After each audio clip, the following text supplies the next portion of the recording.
It's day 2 of our Scotland adventure, and today we're heading deep into the Scottish Highlands for one of the most unique experiences in the entire country. Hiking into the Cairngorm Mountains to meet Britain's only free-roaming reindeer herd. After spending our first night in the Highlands at the beautiful Dunfallandy House near Pitlochry, we begin the morning with a traditional Scottish breakfast before driving north into Cairngorms National Park. Our main goal today is the famous Cairngorm Reindeer Hill Trip, where we hike into the mountains to meet a herd of free-ranging reindeer that have called the Cairngorms home since the 1950s. Seeing these incredible animals roaming freely against the backdrop of the Scottish Highlands was an experience we'll never forget. But the adventure doesn't stop there. After leaving the Cairngorms, we continue north to one of the most important historic sites in Scotland, Culloden Battlefield. This windswept moor was the site of the final Jacobite Rising in 1746 and remains one of the most significant locations in Scottish history. We join a guided battlefield tour before exploring the museum and visitor center. Next, we visit the ancient standing stones and burial cairns at Clava Cairns, a fascinating Bronze Age site that inspired the mystical stone circle of Craig na Dun in Diana Gabaldon's best-selling Outlander series. As the day winds down, we make a quick stop at the Nairn Viaduct before heading into Inverness for dinner and an evening stroll along the River Ness. We finish the day watching the sunset over the Beauly Firth from our hotel in North Kessock, reflecting on a day filled with wildlife, history, and some of the most beautiful scenery we've seen in Scotland so far. If you're planning a Scotland road trip, this itinerary combines some of the very best experiences in the Highlands into one unforgettable day. Day 2 begins now.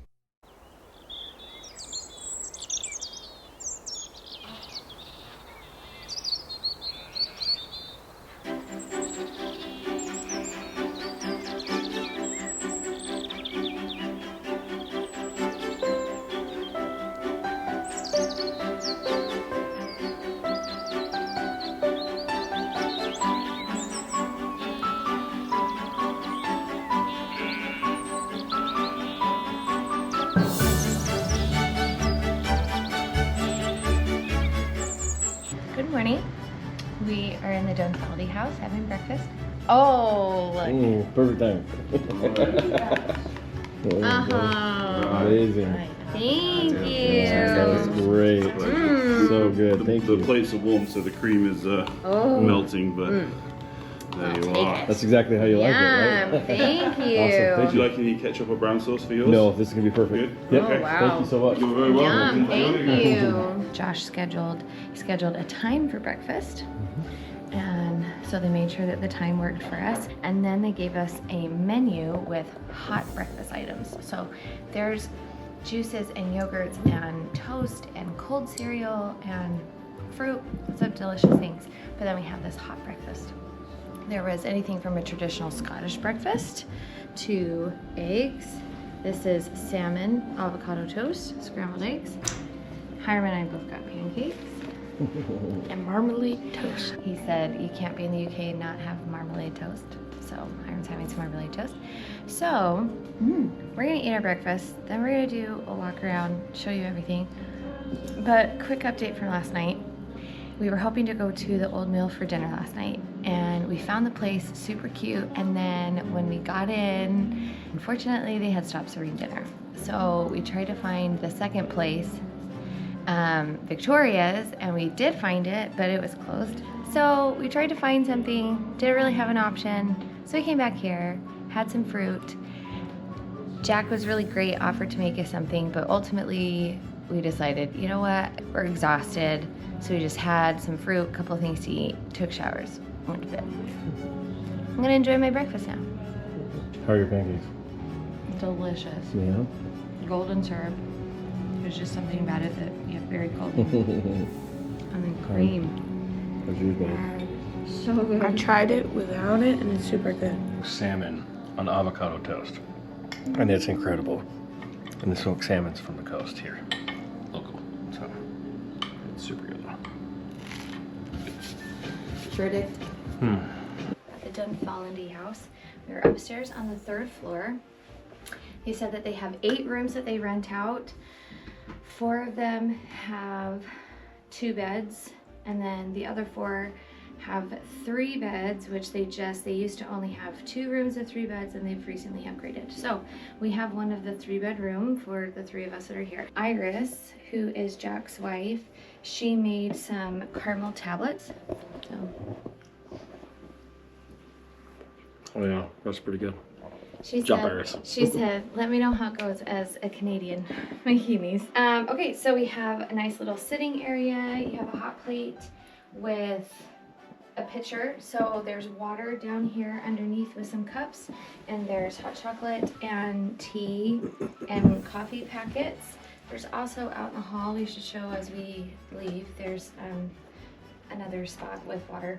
So anyway, nice little sitting area, TV, and then we have our 3 beds, which are just perfectly configured. I feel like in getting ready to travel, and some of the information I saw was not a lot of outlets, and I feel like there's a good amount of outlets throughout the place. On the table, actually, the table itself and on the lamp, there are outlets. So there's outlets, or there's also USB connectors, which made it really easy.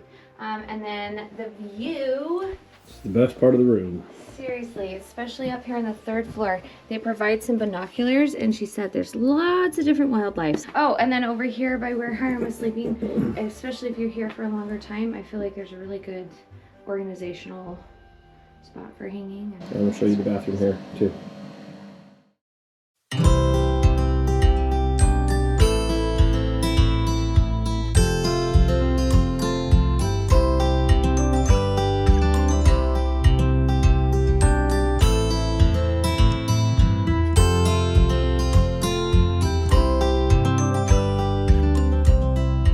Every time you need me, I'm telling you I'm here to stay.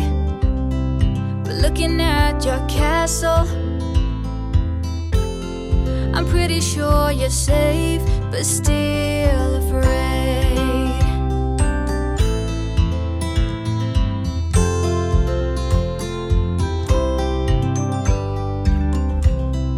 I'm walking in your garden, knowing what you're dreaming of, past the copper statues of everyone you've ever loved. Lower down the bridge and let me in, will you? You'll never get to know me from within, will you?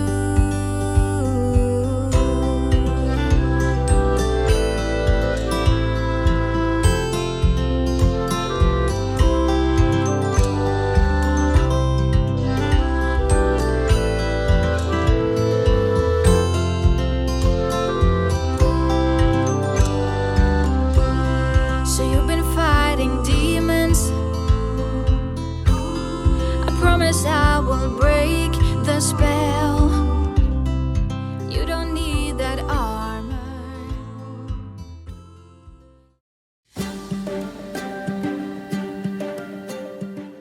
We're gonna go feed reindeer, like a real live reindeer in the Highlands. That's gonna be awesome. Excited, Hiram? If you've been here before, or if you haven't, personally, in my opinion, you guys come at the best time of the year. This is because all of our hill trips right now are on the free range rather than our hill enclosure, where we manage our reindeer at different times of the year, which means you really get to see the reindeer out in the wild, in their environment, living their best life up here in the Cairngorm Hills.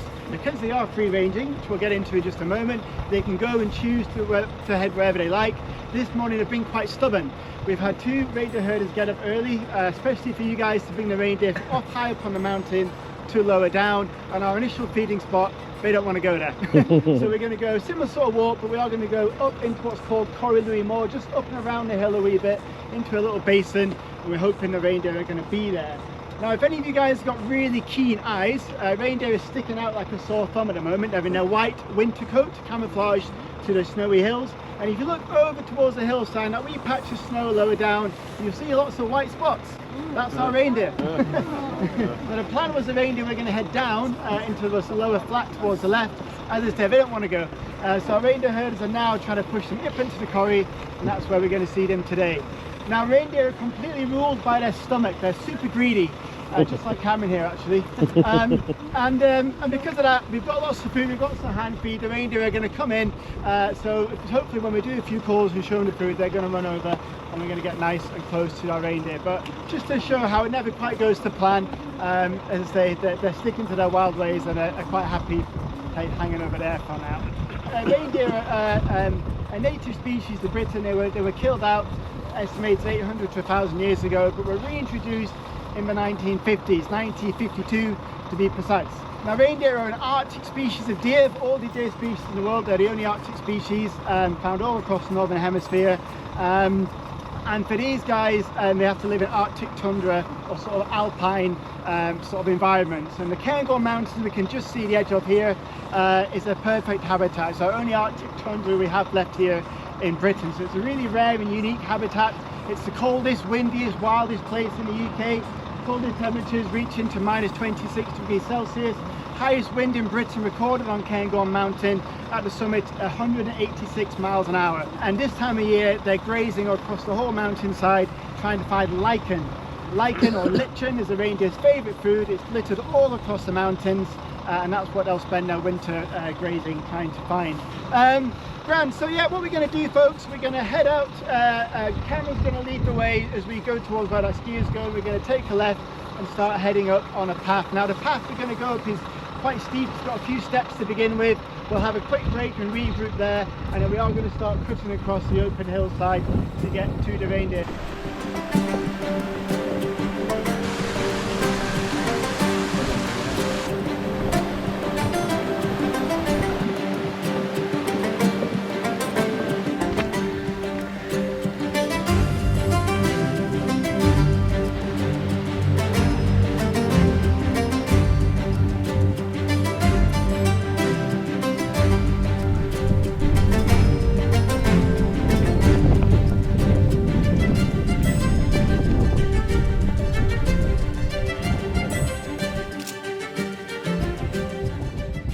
Like I said, as you can see, we're now up into what is known as the tundra. This is above the natural tree line, where you don't get many. There's a few little trees just gradually creeping their way up the hill, but a lot of very short vegetation.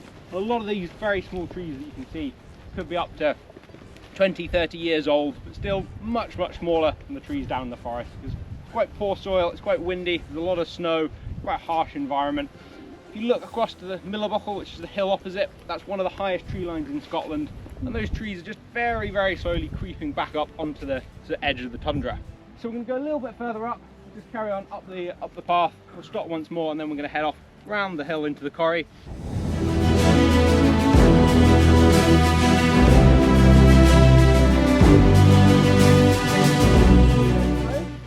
So as you can see, here we are very close to the reindeer. The two people in there, the herders who brought the reindeer down today. They were just up sort of near that snow patch, I believe, this morning, so saves us an extra sort of 40 minutes of hiking and a bit more steep climbing too.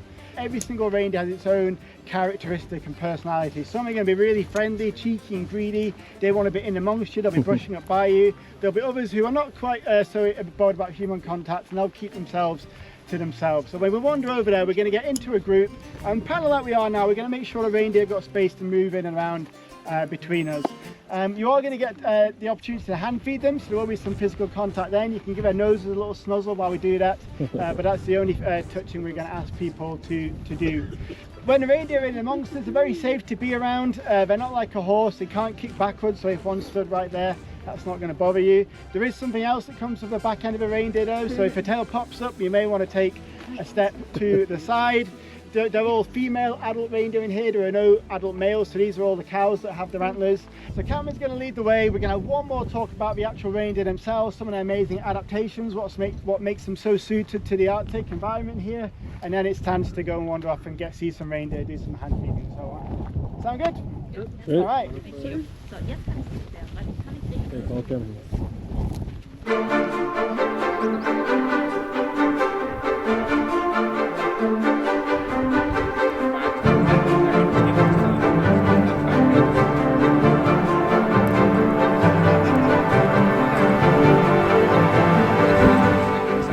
Now see, there's quite a wide range of different stages of antlers here at the moment.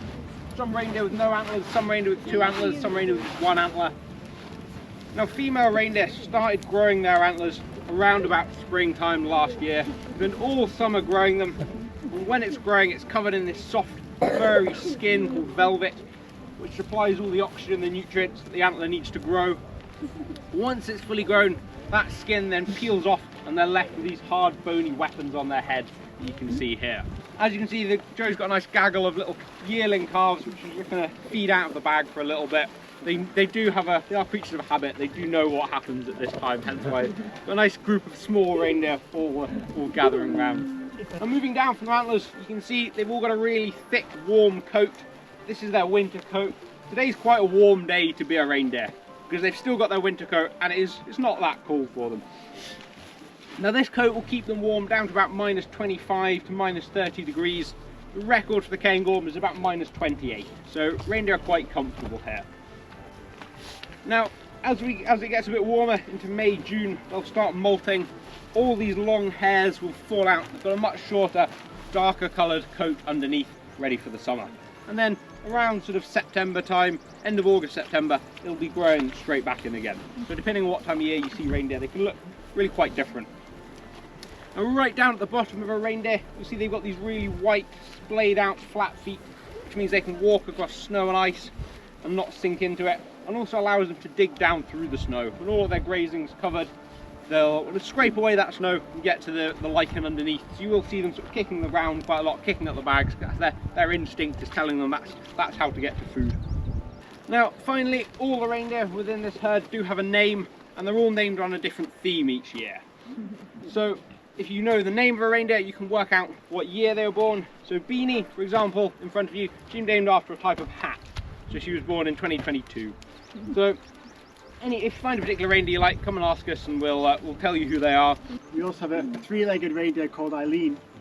Best laugh I've ever got. A few chuckles of recognition. So, as you can tell, we can quite happily talk about reindeer and tell you terrible jokes about reindeer all day. So, anything else you want to know, just come and ask. Well, leave it there for now.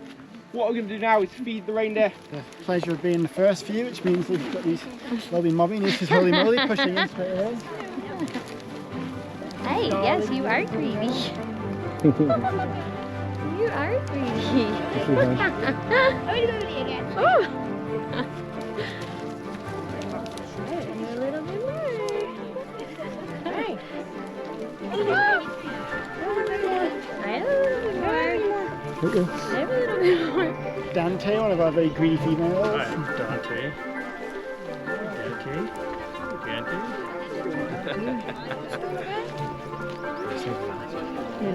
Oh, hello. No, I don't have Come here, any. little one. Hiram has some now. Oh, here you go, little Put one. him straight out in front of you. They'll probably come to you. Ah. Okay, nibbled on me. The little one's nibbling on my finger.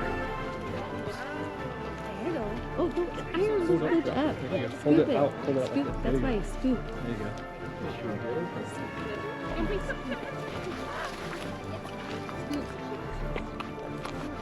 Oh, I don't have any in my hand. There you go. I don't have any more.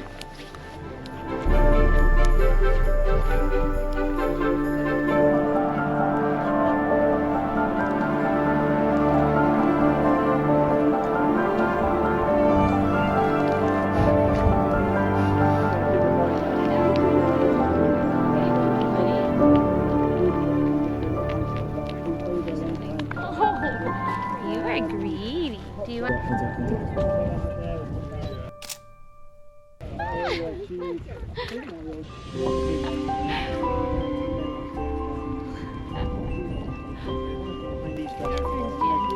Oh, someone's totally looking up you. It's the other way. Just trying to hold the nose off my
Look at that background you got there. Pretty impressive. Pretty great, isn't it? This ain't no AI. This is real life.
Culloden Battlefield Visitor Center, and we're going to take a 1-hour guided tour. Don't know exactly what that involves, but we do get to go out on the battlefield, and then when we're all done, we're going to come back and check out. They have the visitor center that you can walk through with a lot more information. So, all excited. Let's go see. Excited to go see some cool history, walk around a battlefield. Have fun, huh? They launched 3 major uprisings to try and get the Stuarts back on the throne, but all their efforts were in vain. It was starting to look like the Stuart cause might be consigned to history until circumstance intervened. In the 1740s, a major European conflict broke out known as the War of Austrian Succession. This threw Britain into direct hostilities with Catholic France, their major rival.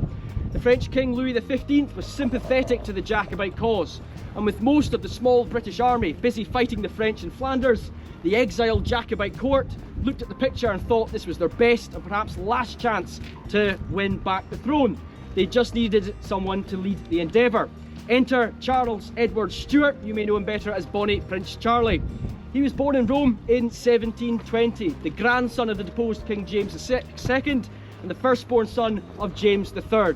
The future of the Stuart dynasty rested upon the shoulders of this bold and energetic young prince. He firmly believed it was his destiny and duty to take back the throne.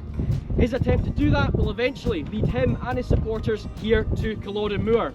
The battle that followed pitted Charles against his own distant cousin, William Augustus, the Duke of Cumberland. He was the favourite son of the current Hanoverian King George II, and he was, like Charles, only 25 years old at the time of the battle. Culloden Moor would shape the future of British history, essentially. We'll head off, and at our first stop we'll explain how we ended up here at Culloden Moor. So, the 1745 Jacobite Rising gets started with Prince Charles Edward Stuart departing France in secret aboard 2 ships packed with men, munitions and supplies for his venture. His destination is the Scottish Highlands, where he anticipates the warmest welcome. However, after landing in the west coast of Scotland with only 6 companions, Charles is met by reluctant and fearful clan chiefs who've already sacrificed much in his family's name.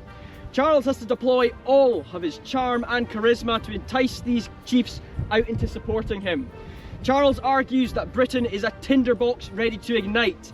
He believes that the Hanoverian dynasty is untenably unpopular, and therefore his subjects would welcome him back as the hero of an unhappy people.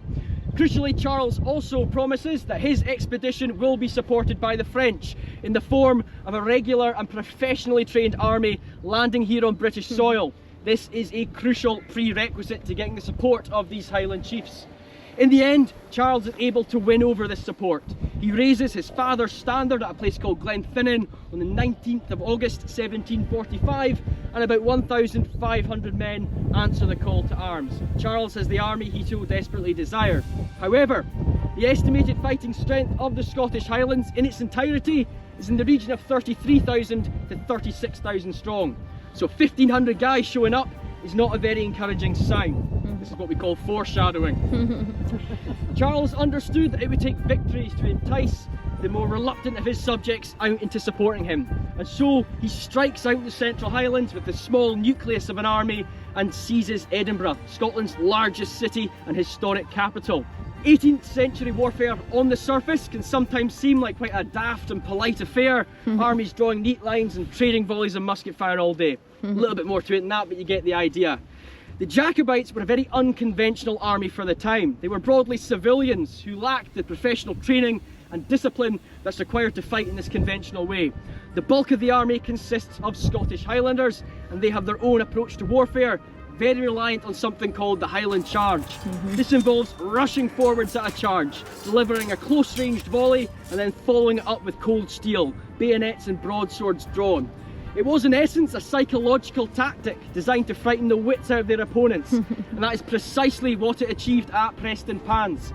Despite facing a larger and essentially professional government army, many of the regiments in said army were freshly raised recruits and invalids who never fought in a battle before.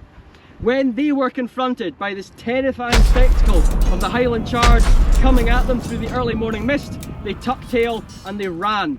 The Battle of Prestonpans was an utter farce. It lasted less than 20 minutes long and handed Charles his first encouraging victory. Resolved to strike while the iron was hot, Charles set his sights on London, the British capital. The Jacobites begin to march down the west coast of England and make remarkably good progress, recruiting as they go, capturing towns like Carlisle, Preston, Manchester. And by the 4th of December, the Jacobites have got as far south as Derby. That's only 120 odd miles from London, about a 5 or a 6 day march. There is genuine panic in the capital. The Hanoverian dynasty appears to be balancing on a knife edge. However, there is also a creeping sense of unease in the Jacobite high command. Things are not as promising as they first appear. First of all, recruitment has been dire. Both in Scotland and England, people have not been supporting the Jacobites in the way that Charles anticipated. The army's only grown to about 5,500 strong, and that is woefully insufficient for the task ahead.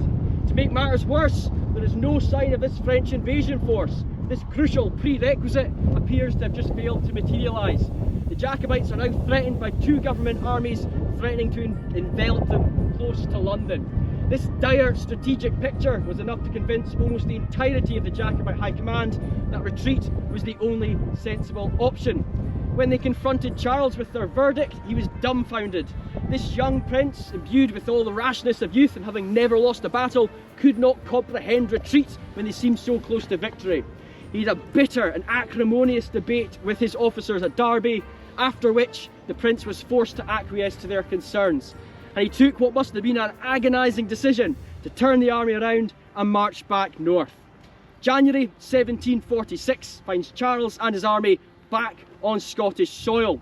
They are reconsolidating their strength and they actually win a second battle at Falkirk. However, they are quickly forced back onto the retreat in the wake of this victory, and that is because the Duke of Cumberland has arrived on the scene.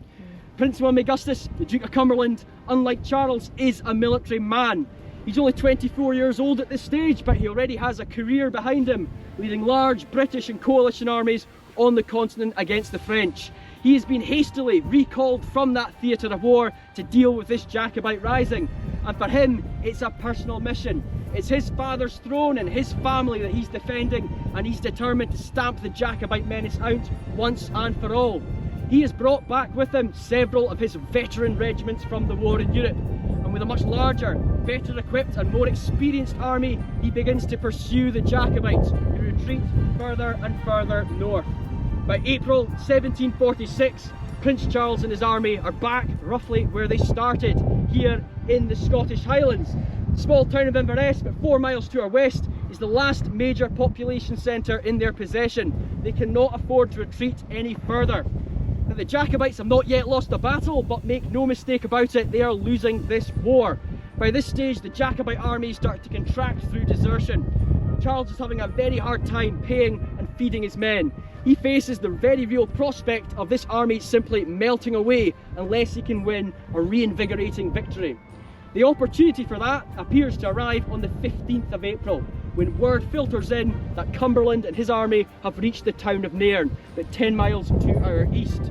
Charles draws up his men here on Culloden Moor, anticipating a battle. That will not happen. And there's an important reason there's no battle on the 15th, in that was the Duke of Cumberland's 25th birthday. Instead of marching his men here to fight a battle, he decided to give his men a day's well-earned rest. At his own expense, he issued them with extra rations of brandy, cheese and biscuits, and they had a bit of a party over at Nairn. Now, for the famished and demoralised Jacobite ranks huddled here on Culloden Moor all day, this isn't exactly welcome news. The Jacobites hatch a desperate and daring plan to steal a night's march under cover of darkness, arrive at Cumberland's camp and launch a dawn assault. It's a nice plan in theory. In practice, it was an utter catastrophe. The Jacobites were marching over rough terrain. In the pitch darkness, their columns got hopelessly separated and strung out. By the time they were approaching Cumberland's camp, it was clear they were in no position to launch a coordinated assault on a superior foe. So once again, Charles is forced into an agonising U-turn. He marches his men all the way back here to their previous position on Culloden Moor. These men, it's about a 20-mile round trip by the way. The men who have completed it have not eaten or rested in close to 24 hours. All that's been achieved by this night march is to thoroughly exhaust this army on the eve of what will prove its greatest trial. And we'll talk about that over by the front lines. And we have two very different armies opposing each other here on the moor. Charles and his men should number about 5,500 strong. But over the previous evening, many of those men deserted or simply wandered off to get something to eat. This meant that Jacobite army was depleted by probably the margin of several hundred men. Charles draws up what men he does have along that line of blue flags off in the distance, just in front of the tree line, defending the road to Inverness. The front line of this army mainly consists of the Highland clansmen, the backbone of the force, but they are by no means the only troops at his disposal. That front line is bolstered by many lowland Scots, and in reserve we have English, Irish, Welsh, 2 professional French regiments that have finally arrived, and at least 1 lonely Spanish naval officer. I always give him a bit of a shout out. Cumberland and his army arrive shortly after. His force is in the region of 9,000 strong. He arrays them in 3 lines along these red flags here. On each flank they're bolstered by strong formations of cavalry, and he has a highly professional artillery corps with him. The crucial difference between these two armies is, however, The Jacobites are broadly a civilian force, an exhausted and demoralised one at that. Cumberland's army by this stage is a well-led, well-equipped and well-rested professional standing army. The battle begins just prior to 1 o'clock in the afternoon with an exchange of artillery, but it's a very uneven one.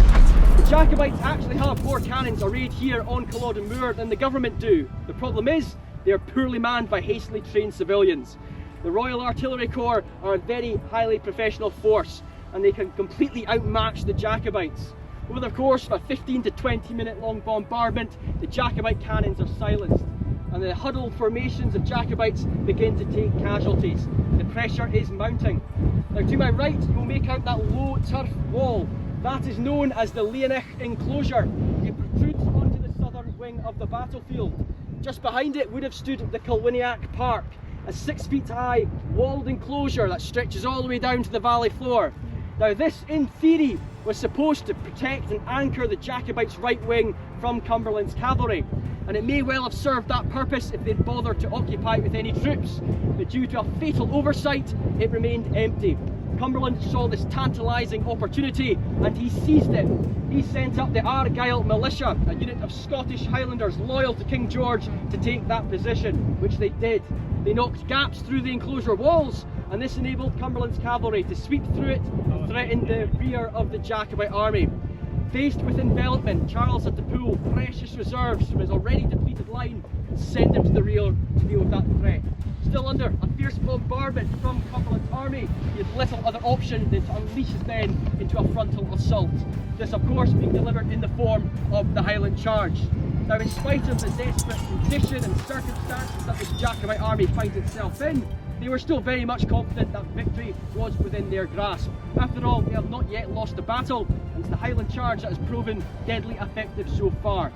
This tactic, however, does require a couple of key ingredients to be successful, namely momentum and surprise. Culloden Moor has changed a bit over the years, but it remains a relatively flat and open expanse of terrain. At the time, it would have been much more wet and boggy. It was therefore woefully inadequate for the deployment of the Highland Charge. Off they go anyway though, and very quickly they are in big trouble. The Duke of Perth and the MacDonald regiments on the far left quickly blunder into the worst part of the bog. They find themselves knee and waist deep in water. They lose all of their momentum and they grind to a halt. Clans in the centre like the Farquharsons and Frasers begin to veer to their right to try and avoid the same fate, but this brings them colliding into their own right wing. The Athol Brigade, the Stuarts of Appin and the Camerons. They are trying to veer to their left to avoid being pinned up against those enclosure walls. The result is a bottleneck. The full force of this Highland Charge is channelled and concentrated into one narrow front. Now these men are advancing into a withering fire from Cumberland's army, first in the form of round shot, 3 or 4 pound iron cannonballs that bounce along the surface of the turf at hundreds of feet per second, blasting through the advancing Jacobite ranks. As they get closer, they are subject to 2 really nasty munitions of the age, canister and grape shot. Instead of producing a single projectile, these munitions produce dozens that spread out in a shotgun-like effect. That's to say nothing of the disciplined firepower of Cumberland's infantry regiments, some of which are among the best drilled in the world. They can confidently get 3 shots off a minute from their flintlock muskets, and they are firing by rank 3 deep, which equates roughly to a 6-second interval between each fresh, devastating volley. All of this takes a terrible toll on the Jacobites. They are falling left, right and centre. Survivors clamber over their dead and dying comrades to continue the charge. At 50 metres away, they reach the do-or-die moment. The Jacobites unleash one massed volley into Cumberland's front line at close range and quickly come charging through the smoke screen they've created, brandishing broadswords and bayonets, screaming and howling like banshees, creating as terrifying a spectacle as they possibly can. The full force of this charge comes bearing down upon just 2 regiments of infantry on Cumberland's extreme left, Burrell's and Munro's, arrayed exactly where we're standing now between these 2 flags. To their eternal credit, these men do not flinch. They bravely face down the Jacobites with a hedge of steel bayonets. The lines collide where we are standing, and the sheer impact of this charge bursts these regiments apart. A brutal and chaotic hand-to-hand melee ensues, where the Jacobites have the upper hand. They burst through these regiments and begin to effect a gap. More and more men funnel into this gap and threaten the second line of Cumberland's army. Now, Cumberland, being a relatively experienced commander, recognises that this is the decisive moment. He brings forth several reserve regiments that seal off the breakthrough, and at point blank range they pour volley after volley after volley straight into this heaving, writhing mass of men. Such is the extent of their firepower, it takes as little as 2 or 3 minutes to inflict as many as 700 casualties on the Jacobites who fall in this immediate vicinity. The charge has been blunted. These are unsustainable losses, and now at the worst point possible, Cumberland's cavalry are beginning to break through the rear. Morale in Charles's army collapses, and the Jacobites stream back across the moor in terror. It's all over and done with in less than 1 hour, and in that time 1,500 Jacobites fall here on Culloden Moor. Their army and the cause for which they were fighting are effectively left in tatters. Small coincidence that the last 2 Jacobite units on the field offering any resistance are the 2 professional French regiments who perform a brave rearguard action. As professional soldiers in foreign service, they can anticipate relatively dignified treatment as legitimate prisoners of war. It is, however, a very different story for the rest of the Jacobite army. They are British citizens, and as far as the government is concerned, they have taken up arms against their lawful king, making them guilty of treason. It was a case of big boy games, big boy rules. Cumberland was not in a forgiving mood. He issued an infamous order of no quarter given, which meant mercy was not to be extended to wounded and fugitive Jacobites after the battle. We are currently stood on what would have been the old Moor Road, which cut across the battlefield. Along it, hundreds of fugitive Jacobites streamed back towards the west, seeking refuge. They were pursued and indiscriminately hacked down by Cumberland's cavalry. Caught up in this carnage were a lot of non-combatants, camp followers and local spectators who were in the wrong place and at the wrong time. Corpses were strewn across this road for miles to the west. Now, after 3 or 4 days, Cumberland rounds up a number of local citizens, brings them here and gives them the grisly duty of disposing of the dead, which for a number of reasons proved quite difficult. As I mentioned, this Jacobite army is far from exclusively Scottish or even exclusively Highland. Therefore, with a handful of exceptions, people had no idea who they were burying. What the result therefore was mass mixed graves. The dead were simply heaped unceremoniously into large pre-dug pits, the remnants of which are still visible today in the form of these grassy mounds which line the old road to Inverness. Each contain between 100 and 200 dead. Now, your attention has probably drifted to the stone markers at the base of these graves bearing the names of certain clans, suggesting that we have a neat compartmentalised grave belonging to just members of that extended family. It's a really nice, it's a really lovely notion. The problem is, it's pretty much rubbish. These stones did not arrive until 135 years after the battle, courtesy of the local landlord Sir Duncan Forbes. Now, Mr. Forbes was a Victorian gentleman, and he embodied that Victorian ethos towards history of don't let the truth get in the way of a good story. It's during the 19th century that the Jacobite risings are subject to endless romanticisation. It's boiled down to this very one-dimensional black and white story of heroic Highlanders against dastardly English redcoats. As we know, that is far from the full picture. Mr. Forbes also gave us our memorial cairn, and the inscription on it is very indicative of this 19th century approach. It reads, "In memory of the gallant Highlanders who fought for Scotland and Prince Charlie." Now, do not get me wrong for one moment, many a gallant Highlander certainly did fight and die here. They were the backbone and cutting edge, quite literally, of this Jacobite army. But they were by no means the only ones to have laid down their lives and made that full sacrifice. And I believe today it's only fit and proper that we acknowledge and respect all those who made the same sacrifice. Please do feel free to come back here after the tour is done and spend some time visiting these graves and the memorial, but just bear in mind it's an active war grave and therefore due a certain level of respect. We'll now make our way over to the government graves and talk about their casualties next. There's 2 statements on it, and both of them are painfully misleading. The first one reads, "Field of the English." Now, just as the Jacobite army was far from exclusively Scottish, so too was Cumberland's army far from exclusively English. It was in fact the precursor to the modern British army, and it therefore incorporated many elements from across the entirety of Great Britain, which very much does include Scotland. there's no less than 4 Scottish line regiments here fighting in the Duke of Cumberland's army. One of them contained the Argyll Militia and the Highland Independent Companies. These were Gaelic-speaking Highland Scots fighting in Highland dress just like their opponents across the moor. In the rank and file of any British regiment in the mid-18th century, you can expect to find a mixture of Irish, English, Scottish and Welsh. So describing all their casualties rather lazily as just English, I think is doing them a great disservice. The second statement, they were buried here, is entirely inaccurate. No, they were not buried here. We have done extensive archaeological survey work in this vicinity and it's yielded no grave. Mr. Forbes just plonked it here because he wasn't sure where they were. We think we know better now, however. Behind that red flag and that patch of rough grass, work done in the early 2000s revealed an anomaly, and we highly suspect that is where Cumberland actually buried his own casualties. Now, in stark contrast to the 1,500 lives lost in Prince Charles's army, the only official record we have of losses in Cumberland is 50. Now, we are taking that number with a big pinch of salt based on the size of that grave, discrepancies with pensions being claimed after the battle, and allowing for a very long list of wounded men who probably didn't survive much longer. The actual accurate estimate is probably closer to 250, but still an incredibly one-sided and decisive victory for the Duke. We'll now make our way over to Leanich Cottage and talk about the long-term impact of Culloden. Highland Scots living in homes just like this, Culloden was really only the beginning of their pain. After the battle, Cumberland's army went on a rampage, hunting down Jacobite fugitives and sympathisers. Many were summarily executed, homes and villages were burnt, cattle and other livestock were driven down to the lowlands and sold off to the highest bidder. It's a really repressive time.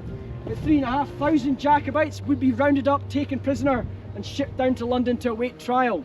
The vast majority of them would either be executed, imprisoned or transported across the Atlantic to the New World to live their lives out as indentured servants on plantations.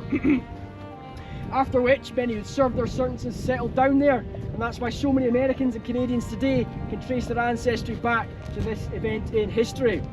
Back in the Highlands, we have a period of real repression. This was the 4th Jacobite Rising to erupt out of this part of the country, and the government were determined to make sure it never happened again. A whole host of repressive laws were brought in, which limited Highland cultural expression, which became associated with Jacobite sympathies. Things such as congregating in large groups, speaking Gaelic at the wrong time, even wearing Highland dress or carrying arms became a big no-no. This took a very long time for Highland culture to bounce back. Charles did escape the battlefield. Allegedly, he was escorted from the field while one of his advisors cried out after him, "Run, you cowardly Italian." Run he did. He would go on to spend 5 months on the run in the Scottish Highlands with a £30,000 bounty on his head. That's about £8 million in today's money. He was sleeping in moors in the homes of brave sympathisers. Eventually, he would escape back to mainland Europe, famously with the aid of a Flora MacDonald. But when he returned back to Europe, he was a bitter, broken and resentful alcoholic. He would die a very sad and lonely death. The Duke of Cumberland became known as the Butcher for his role in the repression after the Battle of Culloden. And the Battle of Culloden itself was his first, last and only victory. He would go on to resume his military career, but it was an utter catastrophe.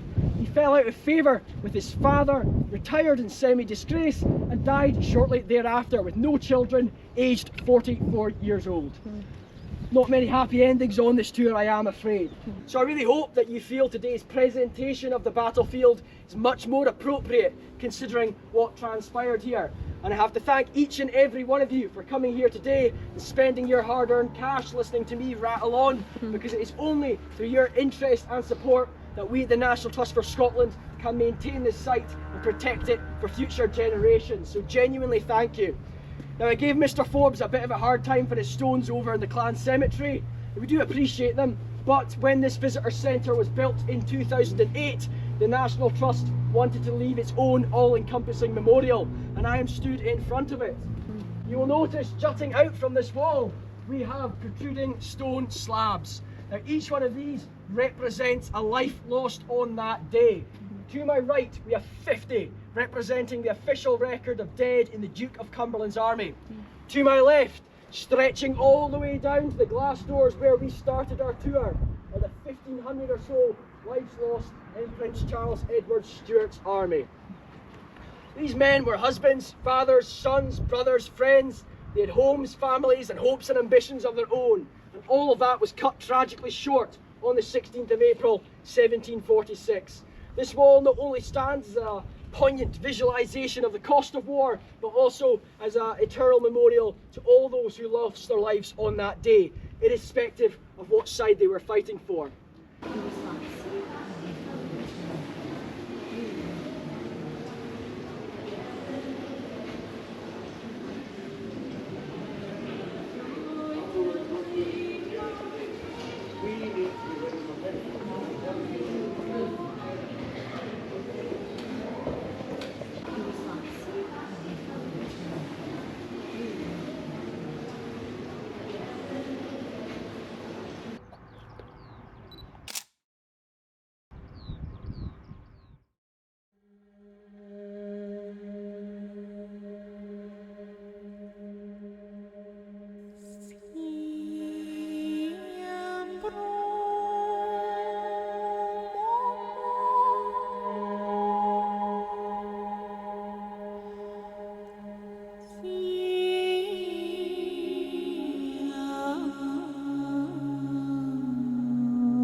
We finished Culloden, which was amazing. I loved having a tour guide walk us through the battlefield and talk about the whole experience, and not just the battle, but information leading up to the battle, like why it all happened in the first place.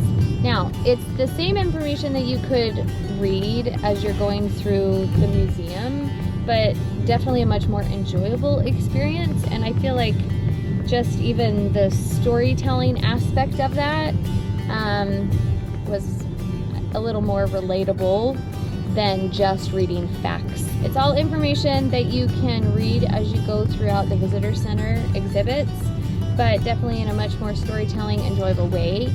So if you just want facts about it, then you can walk through the visitor center and you can get those facts. It was really cool to see some of the artifacts, but overall, I definitely would recommend doing the tour itself. And then, yeah, the guided tour. So you can, when you go to Culloden, you can pay just to go to the exhibit, or you can pay to have access to the battlefield, but I think the guided tour, at least for us, was the way to go.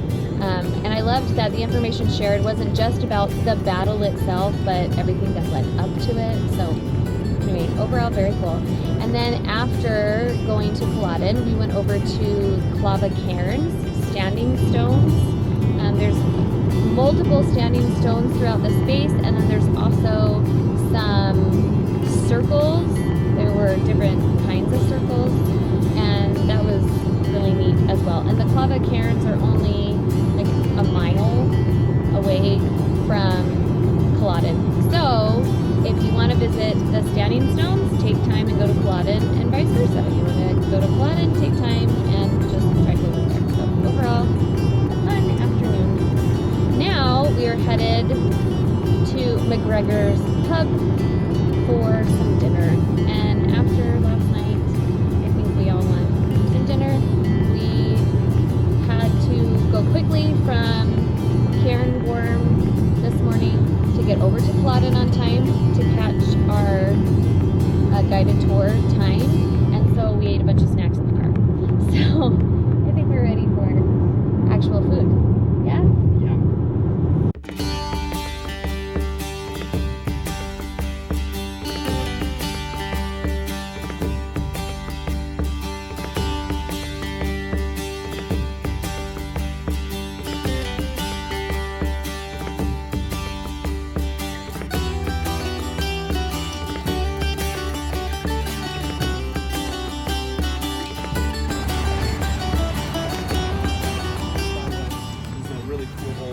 It's one of the oldest and biggest used bookstores in Scotland. But it's closed. That's okay. We're going to go into MacGregor's anyways. The MacGregor's isn't closed.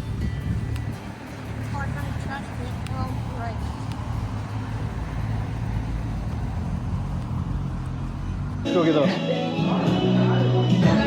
Yeah. You're getting fish and chips, aren't you? I'm between the beast and the hero. We got a smash burger, a double smash burger with bacon and burger sauce, and then it comes with fries, skin on fries. I'm excited. Josh, of course, got fish and chips, which is the first time that he's been able to since we've been in Scotland. And then Hiram also got the beast. So they said sickness in the kitchen, and so they have a limited menu. But he said it's all of his favorites, and we were all happy with all of the choices. So, yummy, yummy.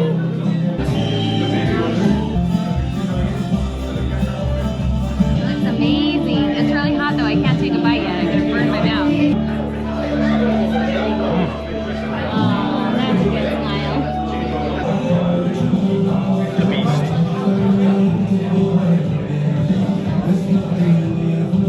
Pretty good.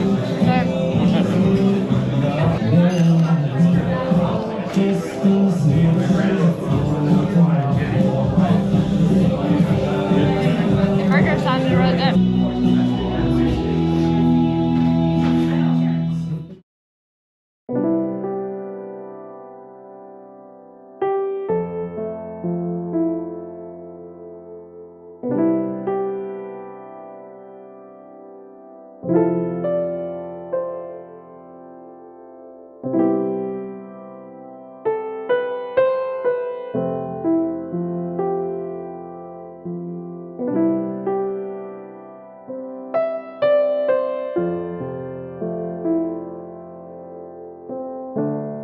So tonight we are staying in Inverness at the North Kessock Hotel. This is our room. Tonight we get to have a queen bed and then a separate single. Pretty basic, simple, but love the feel of open and not so cramped. And then chairs, TV, have some free waters over there, and then our bathroom is just right over here. Heated towel rack, which I think is really cool. And then use of storage space. Really awesome. So overall, looks like a pretty nice room. Can't wait to go get our stuff and take a shower, get settled for the night. Time to relax. Time to relax. End of another awesome day.